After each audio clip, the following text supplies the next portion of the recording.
Hey everybody, it's First Warn Storm Team Chief Meteorologist Brad Panovich. Quick update on the weather. I want to do a late night update before I go to bed and before most of you go to bed, just to show you what's heading our way tomorrow. Real quickly here, you can see what's going on to the west. We've got a big old mess of thunderstorms heading our way. There's really no other way to look at this. I'm going to turn off the future radar and I'll show you the current radar. Two distinct lines forming. And I guess the good news is tonight, what I'm seeing more and more from the behavior of this storm system tonight is a lot of straight line wind damage. Now, that's bad news because that'll affect more people, but the tornado threat is a little bit lower. But that doesn't mean that isn't going to be the same way tomorrow. And I'm going to show you why I think that could change. But I guess the good news is the northern part of this segment has been more straight line. Most of the tornadoes have been further down in this region. And just to show you, it's been really down in here that we've seen most of the tornadoes form. So it hasn't been up to the north. But let me show you a couple things. We're going to turn this off real quickly, and I'll show you the outlook for tomorrow real quickly, just to show you, just to reiterate, this is as of 11:13 when I'm recording this. So we're in the medium to high risk. Now, this could shift a little bit, go up or down based on what happens overnight. So be weather aware. This is the thing about Friday. You need to be weather aware all day long because things could change throughout the day. So I'm going to turn everything off, and we're just going to look at what's going to happen in the future here. So we'll turn on the radar data for the future. So what you're looking at right here is the short range rapid refresh model. This model is actually run every single hour and goes out to about 18 hours. And we can get some pretty good information out of this because obviously it updates based on the radar data and current conditions. So let's go into the future. We'll go into the overnight. I'm going to stop at 2 o'clock in the morning. You can see the line between Chattanooga and Birmingham. We'll go all the way until basically right around 7 a.m. And you could see it entering the western part of the state through Atlanta.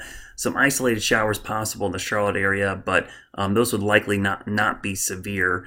We'll go to about 8 a.m. and you can see some isolated showers, and then there's the line approaching from the west. I'm going to go out 9, 10 a.m. Then I'm going to shift and get a little bit closer here so we can zoom in closer. So there's basically 10 a.m. in the morning. Let's go to 11, 12, 1 a.m.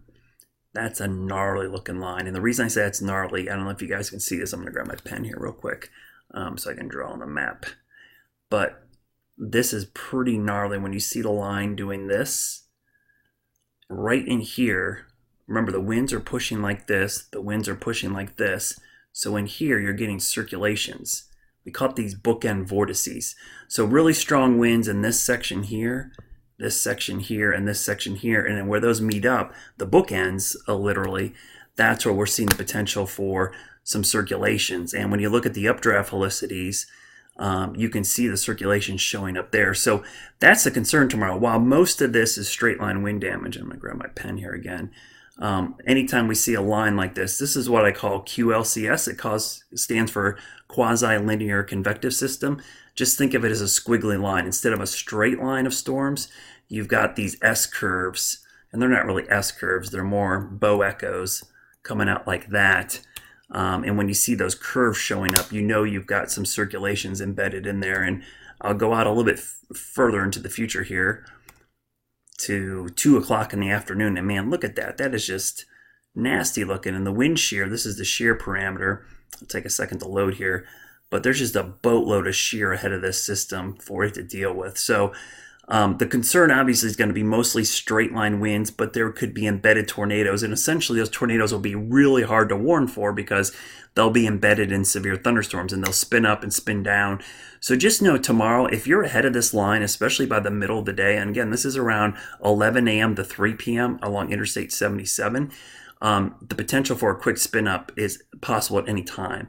So I would treat this whole line as if it was essentially a tornado in some cases, because that's the type of winds you're going to see there. Now, looking at that updraft helicity, I'm going to click on the map here. This is 3 o'clock, or excuse me, we're starting at about 8 a.m., 9, 10, 11, 12, 1 a.m., or 1 p.m., excuse me. You can see those updraft helicities, 2 p.m., starting to really perk around the Piedmont. Now, clearly, just looking at this, you can see a lot of these updraft helicities really pop here, and these are 4-hour maximum in the afternoon. So I-77's right there, but right around Charlotte East is where things start to get pretty crazy when you look at the guidance tomorrow. So it'll be a watch and wait kind of thing in the morning, but just know tomorrow if you're looking at your radar app, and even if you're looking at an app, I know a lot of people look at their apps. I'm going to go out a little bit closer here, see if we can get new data. So this is the newest data just coming in. I'm getting some new data right now. This is out to noon. So noon is showing the system just to our west. So it looks a little bit slower on the newest data. It looks like some storms fired up here. So if it slows down a little bit, that would give more time for instability. So just know if you're ahead of this line tomorrow, the potential for really strong damaging winds will be extremely high. So please take these storms seriously tomorrow. A regular thunderstorm tomorrow, a regular severe thunderstorm warning is going to be a little bit worse, if not significantly worse than what you're used to seeing around these parts. There's just a ton of wind energy. If I widen this out, this is a big old-fashioned low. And if I look at the 500 millibar winds associated with this system, really strong winds coming in. These winds are around 60 to 65 knots, which is well over 50 miles an hour, close to 55. Those mix down to the surface at all, you're talking about a lot of trees and power lines coming down, and that would be the most significant issue. And then eventually some damage to homes out there. So again, please be weather aware tomorrow. This is definitely a potent setup for tomorrow afternoon. It's the timeline again. If you haven't seen, I posted on my Facebook page.